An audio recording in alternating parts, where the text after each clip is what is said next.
आज हम लोग पीएचपी की क्लासेस का बकायदा आगाज करेंगे कि पीएचपी लैंग्वेज क्या होती है, और इसको शुरू से लेकर बेसिक से लेकर एडवांस लेवल तक लेके जाएंगे हम लोग। और उसके अंदर किस किस्म के प्रोग्राम क्रिएट कर रहे होते हैं हम लोग, वेब एप्लीकेशन के अंदर पीएचपी का क्या रोल है, इन सब के ऊपर हमने बात करनी है।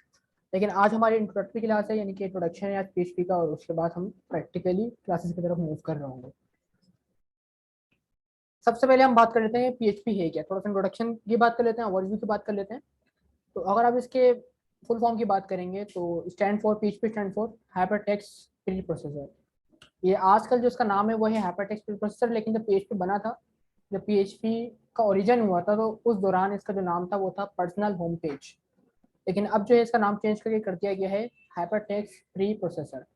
इसके अलावा ये ओपन सोर्स लैंग्वेज है। अच्छा, लिखा हुआ आपके सामने सेकंड पॉइंट में ओपन सोर्स स्क्रिप्टिंग लैंग्वेज। अच्छा, स्क्रिप्टिंग लैंग्वेज जो होती है वो प्रोग्रामिंग लैंग्वेज से थोड़ी सी अलग होती है, इसको समझना यहाँ पे हमें जरूरी है।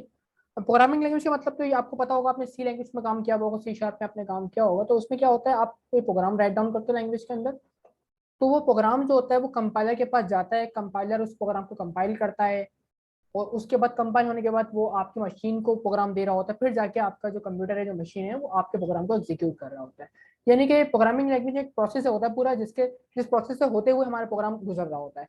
लेकिन स्क्रिप्टिंग लैंग्वेज में थोड़ा सा अलग होता है। यहाँ पे स्क्रिप्टिंग का मतलब ये है कि यहाँ पे जो लैंग्वेज हमारी, वो कह सकते हो आप प्री कंपाइल्ड लैंग्वेज है।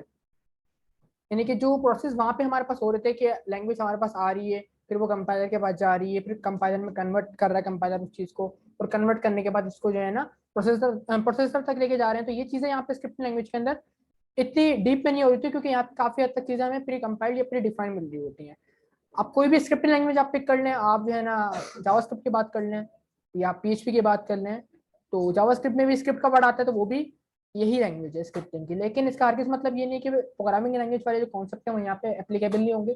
पूरे वही कॉन्सेप्ट है हमारे पास, लॉजिक बिल्डिंग हुई हमारे पास, या डेटा टाइप हो गई, वेरिएबल्स के कॉन्स्टेंट कॉन्सेप्ट हो गए, यानी कि तमाम कॉन्सेप्ट हमारे पास प्रोग्रामिंग वाले ही हैं। लेकिन स्क्रिप्टिंग में फर्क कहाँ पे आता है वो मैंने आपको बता दिया, ठीक। इसके अलावा इसका यूज क्या है, PHP use for developing dynamic web pages. अब यहाँ पे समझना जरूरी है कि वेब पेजेस क्या होते हैं। वेब पेज मतलब एक वेबसाइट की बात कर रहे हैं यहाँ पे। और वेबसाइट की यूजुअली दो ही कैटेगरीज होती है मार्केट में, एक स्टैटिक और सेकंड वन डायनेमिक। तो यहाँ पे पीएचपी का जो यूज है वो है, मैनुअली जो यूज है वो है डायनेमिक वेबसाइट के साथ या डायनेमिक वेब पेजेस के साथ। अब डायनेमिक वेब पेजेस एक ऐसे पेजेस होते हैं जहाँ पे जो कंटेंट होता है वो यूजर के बिहाफ पे, यूजर की चेंजेस के ऊपर चेंज हो रहा होता है। यानी कि एक ऐसी वेबसाइट जो कि डे बाय डे चेंज होती हुई आपको नजर आ रही होती है। और ये इसके एग्जाम्पल जस्ट लाइक फेसबुक आप यूज कर रहे हो, तो उसमें आप अपनी पोस्टिंग करते हो, उसके अकॉर्डिंग आपकी टाइमलाइन अपडेट हो रही होती है। तो जहाँ पे यूजर अपनी प्रोफाइल को या अपने कंटेंट को खुद मैनेज कर सके, ई कॉमर्स साइट हो सकती है आपकी, ब्लॉगिंग को साइट हो सकती है, जहाँ पे हम अपने कंटेंट खुद मैनेज कर रहे होते हैं विदाउट ओपनिंग द कोड, तो वहां पे वो कहलाती है हमारे पास डायनेमिक वेब पेजेस या फिर डायनेमिक वेबसाइट।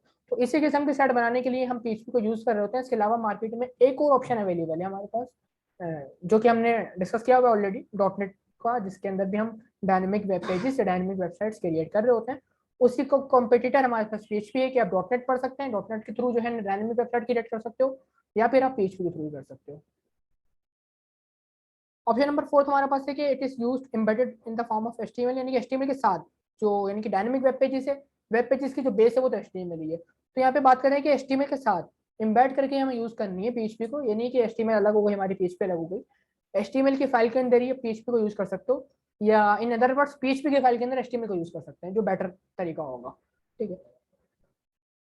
इसके अलावा पीएचपी स्क्रिप्ट्स, क्योंकि स्क्रिप्ट्स हैं यानी कि इसकी जो कोडिंग है, are executed on the web servers, क्योंकि एक डायनेमिक लैंग्वेज है, एक स्क्रिप्टिंग लैंग्वेज है। तो इसको एग्जीक्यूट होने के लिए एक सर्वर रिक्वायर्ड है, सर्वर के ऊपर एग्जीक्यूट होगी लैंग्वेज हमारी। एचटीएमएल की तरह नहीं कि आपने कोड लिखा और ब्राउजर को बढ़ाया रन करवाया तो आपको आउटपुट मिल रहा होता है, नहीं। जिस तरीके से डॉट नेट के अंदर एक सर्वर रिक्वायर्ड होता है, जहाँ पे हमने आई सर्वर था, उसको हमने यूज किया डॉट नेट को कंपाइल करने के लिए, यूज करने के लिए। सेम पीएचपी को भी एक सर्वर चाहिए जिसके ऊपर पीएचपी रन हो रही होगी। और उस सर्वर, मल्टीपल सर्वर्स पे खैर रन हो रही होती है, लेकिन यूजुअली जो सर्वर यूज होता है उसका नाम अपाची वेब सर्वर है। लेकिन इसके अलावा और भी सर्वर्स हैं जिनके ऊपर पीएचपी इजीली रन हो सकती है, क्योंकि ओपन सोर्स लैंग्वेज है। तो ओपन सोर्स का मतलब तो ये है ना कि आप किसी भी सर्वर के साथ इसको कनेक्ट कर सकते हो, किसी भी प्लेटफॉर्म पे इसको आप रन करवा सकते हो। खैर इसके ऊपर अभी हम थोड़ी देर बाद बात करेंगे। ओके, इसके बाद लिखा हुआ सर्वर साइड स्क्रिप्ट लैंग्वेज हम बात कर चुके हैं, executed on the web server, इसके ऊपर भी हम बात कर चुके हैं। फ्रीली डाउनलोडेड यूज है, ठीक है, यानी कि इसको डाउनलोड करना और यूज करना फ्री है, कोई लाइसेंस की जरूरत नहीं है। अगेन ओपन सोर्स है तो कोई लाइसेंस की हमें इसकी जरूरत नहीं होगी। थोड़ी सी हिस्ट्री की बात कर लेते हैं। यहाँ पे हमारे सामने पीएचपी के जो इन्वेंटर हैं, जो फाउंडर हैं, उनका नाम लिखा हुआ है, और जो इंट्रोड्यूस उन्होंने करी थी वो करी थी पीएचपी का जो फर्स्ट वर्जन मार्केट में रिलीज हुआ था वो हुआ था 1995 के अंदर। अच्छा, इस यहाँ पे कॉन्फ्लिक्ट मिलता है, समटाइम 96 भी नजर आएगा आपको, समटाइम 95 नजर आएगा, वो डिपेंड करता है। लेकिन ये कि 95 96 के दरमियान में ही पीएचपी को इन्वेंट किया गया था। उसके बाद जो करंट वर्जन पीएचपी का अभी चल रहा है फॉर द टाइम बीइंग, ये है पीएचपी 8.0, जो कि अभी रिसेंटली ईयर में रिलीज हुआ है 2020 के अंदर। और हम जो बात करेंगे वो 2020 के अंदर जो रिलीज हुआ हुआ वर्जन है पीएचपी 8, इसी की बात करेंगे, इसी के ऊपर काम करेंगे। और यहाँ पे एक चीज नोट कर लें, 6.0 वर्जन है ना पीएचपी का, अभी रिलीज नहीं हुआ, ये सिर्फ टेस्टिंग तक रहा, उसको रिलीज नहीं किया गया। कोई पूछ सकता है आपको इंटरव्यू के अंदर, तो ये एक पॉइंट है।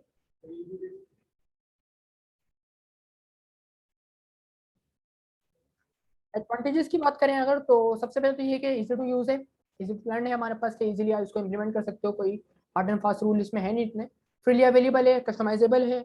और इसके अलावा सबसे मेन पॉइंट जो कि मुझे लगता है वो है executed on the any web platform या एनी वेब सर्वर्स, किसी भी प्लेटफॉर्म के ऊपर और किसी भी वेब सर्वर के ऊपर, यानी कि प्लेटफॉर्म इंडिपेंडेंट है पीएचपी हमारे पास, यानी कि ये जरूरी नहीं कि हमें एक स्पेसिफिक मशीन ही चाहिए, एक स्पेसिफिक सर्वर ही चाहिए, आप किसी भी प्लेटफॉर्म को यूज करते हुए पीएचपी के अंदर काम कर सकते हैं। अच्छा, पीएचपी इतने पॉपुलर क्यों है, उसके कुछ मतलब काफी रीजंस हैं, जिनमें से चैनल पर यहाँ पे राइट डाउन किए हैं। वो ये कि दुनिया का सबसे बड़ा ब्लॉगिंग सिस्टम है जिसको हम वर्डप्रेस कह रहे होते हैं, वो पीएचपी के ऊपर बिल्डअप हुआ था। और अभी जो करंटली 60% जो ब्लॉग्स होते हैं हमारे पास और ओवर द वर्ल्ड, तो वो वर्डप्रेस के ऊपर ही रन कर रहा है। तो इतने ह्यूज नंबर के अंदर जो साइट्स वर्डप्रेस पे चल रही हैं, वो वर्डप्रेस जो चल रहा है वो चल रहा है पीएचपी के ऊपर। और इसके अलावा जो हमारे पास जो सबसे लार्जेस्ट सोशल नेटवर्क साइट है, जैसे फेसबुक, फेसबुक की हमें बात की जा रही है, तो फेसबुक जब बना था, शुरू में इनिशियलाइज जो हुआ था फेसबुक, जब फेसबुक क्रिएट होता 2004 के अंदर, तो वो बना था पीएचपी के ऊपर। लेकिन अब ऐसा नहीं है, अब तो खैर फेसबुक के अपनी लैंग्वेजेस भी आ गई हैं उनकी। लेकिन ये कि फेसबुक जैसी साइट या फेसबुक इतने जो बड़ी मार्केट को कैप्चर करके बैठा हुआ है, तो इसका जो कहीं ना कहीं ओरिजिन है वो आज भी पीएचपी से लिंक कर रहा होता है। और तीसरा पॉइंट ये है कि किसी भी प्रोग्रामर की, किसी भी वेब डेवलपर की पीएचपी एक फर्स्ट चॉइस हो सकती है for learning dynamic web pages या लर्निंग डायनेमिक वेबसाइट्स। तो पीएचपी एक पहला ऑप्शन हमारे पास हो सकता है, जो कि इजीली यूज है, इजी टू अंडरस्टैंड है, इजी टू कस्टमाइजेबल है। अब हम बात कर लेते हैं यहाँ पे पीएचपी के साथ हम क्या क्या कर सकते हैं, what can we do with PHP. तो पहली बात तो हमें पता है कि डायनेमिक वेब पेजेस या डायनेमिक वेब कंटेंट को हम क्रिएट करने के लिए पीएचपी को यूज कर रहे होते हैं। इसके अलावा सर्वर के ऊपर जो फाइल की मैनिपुलेशन होती है, जैसे एक फाइल को ओपन करना, किसी भी फाइल को, टेक्स्ट फाइल हो सकती है, आपकी एक्सेल फाइल हो सकती है, नोटपैड फाइल हो सकती है, तो फाइल को ओपन करना, क्रिएट करना, डिलीट, एडिट करना, ये तमाम काम आप सर्वर के ऊपर कर सकते हैं with the help of PHP. इसके अलावा जो यूजर से डेटा होता है, जो फॉर्म के थ्रू आ रहा होता है, तो यूजर के थ्रू फॉर्म से डेटा लेना, ये भी पीएचपी कर सकता है। और उस डेटा को कुकीज की फॉर्म में स्टोर करना, कुकीज क्या होती है इसके ऊपर हम बात करेंगे इंशाल्लाह, कुकीज बनाएंगे भी हम लोग। तो यूजर के डेटा को कुकीज के फॉर्म में सर्वर पे स्टोर करना, सॉरी कुकीज जो स्टोर होती है आपके ब्राउजर पे स्टोर होती है, तो ब्राउजर पे स्टोर करना यूजर के डेटा को, वो भी पीएचपी की मदद से हम लोग कर रहे होते हैं। डेटाबेस मॉडिफिकेशन की बात की जाए तो वो भी पीएचपी के अंदर बड़ी आसानी से हो जाती है, कि हमारा डेटाबेस चाहे वो माइस्क्यूएल का डेटाबेस हो या एसक्यूएल सर्वर हो, तो जितने भी डेटाबेसेस हैं उसको हम पीएचपी लैंग्वेज की मदद से इजीली टैकल कर सकते हैं। लास्ट है यूजर कंट्रोल एक्सेस, मतलब कि कौन सा यूजर को क्या एक्सेस देना है, जिसको हम यूजर प्रिविलेजेस भी कह रहे होते हैं। इस किस्म के काम जिसमें रोल मैनेजमेंट आ जाता है, एडमिन को क्या रोल देना है, यूजर्स को क्या रोल देना है। जो वर्डप्रेस अगर किसी ने यूज किया उसको वहाँ पे आइडिया होगा कि वर्डप्रेस में डिफरेंट रोल्स होते हैं, कि एडमिन होता है, यूजर होता है, राइटर होता है, ऑथर होता है, डिफरेंट रोल्स होते हैं। तो वो सारे रोल्स मैनेजमेंट का काम पीएचपी के अंदर आसानी किया जा सकता है। और लास्ट पॉइंट बहुत इंपॉर्टेंट है, वो है डेटा इंक्रिप्शन के हवाले से, जिसमें हमारा पासवर्ड इनक्रिप्ट हो रहा होता है। इसके अलावा अगर आप कोई चैट एप्लीकेशन क्रिएट कर रहे हैं तो वहाँ पे आपके मैसेजेस पे इनक्रिप्ट कर सकते हो पीएचपी की मदद से, यानी कि डेटाबेस में जब डेटा आपका जाएगा तो इनक्रिप्ट फॉर्म में जाएगा, और इंक्रिप्शन कौन करेगा, पीएचपी करके देगा आपको। अच्छा, पीएचपी के बाद हम बात करते हैं पीएचपी की जो फाइल हम क्रिएट करेंगे वो फाइल क्या होगी, उसमें क्या क्या कंटेंट हमें नजर आ रहा होगा। तो PHP file can contain HTML, CSS, JavaScript and PHP code also, मतलब ये कि जो नॉर्मल एचटीएमएल का पेज होता है हमारे पास, जिसमें हम बूटस्ट्रैप लगा रहे होते हैं डिजाइनिंग के लिए, जावास्क्रिप्ट लगाते हैं इंटरेक्टिविटी के लिए, सीएसएस डिजाइनिंग के लिए लगा रहे होते हैं, एचटीएमएल तो कोर कॉन्सेप्ट है हमारा। तो ये सब चीजें हम पीएचपी कोड में लिख सकते हैं, ये पीएचपी के फाइल के अंदर ये तमाम चीजें हम राइट डाउन कर सकते हैं, हमारी डिजाइनिंग भी वहीं पर ही हो सकती है, और हमारी जो मतलब बेसिक बिल्डिंग ब्लॉक्स है वो भी हम वहीं पे राइट डाउन कर सकते हैं, और वहीं पर ही उसी फाइल में अपनी पीएचपी की लॉजिक भी राइट डाउन कर सकते हैं। एक ही फाइल होगी हमारे पास। अच्छा, यहाँ पे इंपॉर्टेंट पॉइंट है वो ये कि जो पीएचपी की जो हम फाइल बनाएंगे उसमें डिफरेंट किस्म में कोड है, एचटीएमएल भी है, सीएसएस भी, जावास्क्रिप्ट भी है। तो जो कोड ब्राउजर के ऊपर एग्जीक्यूट होने वाला कोड है ना, जिसमें एचटीएमएल कोड हो गया, सीएसएस का कोड हो गया, जो कि डायरेक्टली हिट होता है ब्राउजर के ऊपर, तो ये डायरेक्टली ब्राउजर को हिट कर लेगा। लेकिन जो कोड ब्राउजर पे एग्जीक्यूट नहीं होता, जैसे पीएचपी का कोड, क्योंकि पीएचपी रन तो ब्राउजर पे होगी लेकिन एग्जीक्यूट सर्वर पे होगी। तो आपका जो कोड है पीएचपी का बेसिकली सर्वर के पास जाएगा, पहले सर्वर उसको रीड करेगा, कन्वर्ट करेगा एचटीएमएल की फॉर्म में, फिर आपको ब्राउजर तक भेज रहा होगा। कोई भी अदर लैंग्वेज का प्रोसेस वो पीएचपी फॉलो कर रहा है कि डायरेक्ट कोड हमारा ब्राउजर तक नहीं जाएगा पीएचपी का, क्योंकि वो सर्वर साइड लैंग्वेज है। तो कोड आपका जो एग्जीक्यूट होगा वो सर्वर के ऊपर होगा, और सर्वर से कोड दोबारा आपको मिलेगा ब्राउजर पे as a form of display, as a form of output. Last point हमारे पास है कि जो टाइप बनेगी, जो एक्सटेंशन बनेगी फाइल की, वो होगी डॉट पीएचपी। ठीक है, जैसे डॉट एचटीएमएल होता है हमारे पास, वैसे डॉट पीएचपी। अच्छा, अब है कि हम क्यों को कर रहे हैं पीएचपी को, वाई वी यूज पीएचपी, क्या खासियत है, क्या मतलब इसमें हमें फैसिलिटी मिल रही होगी जिसकी वजह से हम पीएचपी को यूज कर रहे होते हैं। तो सबसे पहला पॉइंट वेरियस प्लेटफॉर्म के, जो कि मैं ऑलरेडी डिस्कस करके आ रहा हूँ, कि आप डिफरेंट प्लेटफॉर्म के ऊपर just like Windows, Linux, Mac, different platform के ऊपर आप जो है ना पीएचपी को इजीली राइट डाउन कर सकते हैं। इसके अलावा जो डिफरेंट हमारे पास सर्वर्स हैं, जिनमें अपाची हो गया, IISS हो गया, इसके अलावा डिफरेंट सर्वर होते हैं, उन सब पर पीएचपी रन हो रहा होता है। लेकिन मोस्ट कंपेटिबल सर्वर जो है हमारे पास वो अपाची है, तो हम भी पीएचपी को अपाची को रन कराएंगे। लेकिन इसका हरगिज मतलब ये नहीं कि अपाची के ऊपर ही सिर्फ हम पीएचपी को रन कर सकते हैं। पीएचपी को रन करने के लिए डिफरेंट सर्वर भी अवेलेबल है, वहाँ पे भी पीएचपी को रन करवा सकते हैं। और इसी के साथ डेटाबेस की बात करें तो पीएचपी जो है ना वाइड रेंज ऑफ डेटाबेसेस को सपोर्ट कर रहा होता है, जिसमें MySQL, SQL server, MongoDB, Oracle, different databases जो हैं, पोस्टग्रेसक्यूएल होता है, वो सारे यहाँ पे सपोर्टेड होते हैं। लेकिन वही बात है, जो मोस्ट कंपेटेबल डेटाबेस है हमारे पास पीएचपी के अंदर वो MySQL का है, तो हम MySQL यूज कर रहे होंगे। हालांकि आप इनके अलावा और भी डेटाबेसेस को पीएचपी के साथ कनेक्ट करवा सकते हैं। तो यहाँ पे आपके सामने देखो प्लेटफॉर्म की, सर्वर की, डेटाबेस की कितनी ज्यादा जो है ना वेरिएशन मिल जाती है, कि जहाँ चाहो जिसके साथ चाहो वहाँ पे पीएचपी को आप यूज करवा लो। तो पीएचपी समझ लो एक मतलब इंडिपेंडेंट लैंग्वेज है, जहाँ जहाँ चाहती हो अपने आप को एडजस्ट कर लेती है। ठीक हो गया। उसके अलावा आगे बढ़ते हैं और रिक्वायरमेंट्स की बात कर लेते हैं, कि अगर आप पीएचपी को यूज करेंगे तो आपको बेसिकली दो चीजों की नीड होगी, एक वेब सर्वर और एक डेटाबेस। तो जो सर्वर्स हैं वो हमने राइट डाउन किए हैं, इनमें से आप किसी भी एक को पिक कर सकते हैं और you are good to go कि पीएचपी के अंदर वर्क करें।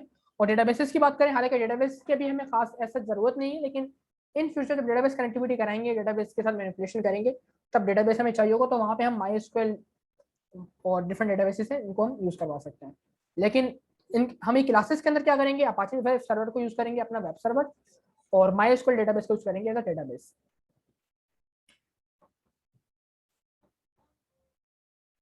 तो ये इंट्रोडक्शन के हवाले से हमने बात करी। अब ये कि नेक्स्ट लेक्चर में देख होंगे कि पीएचपी की फाइल कैसे बनेगी, और इसके अंदर हम फाइल को क्रिएट कैसे करेंगे, सर्वर पे एग्जीक्यूट कैसे कर रहे होंगे, और साथ साथ इसका आउटपुट किस तरीके से हम देख रहे होंगे। ठीक है, तो ये सब बातें हमने करनी कमिंग क्लास में आके।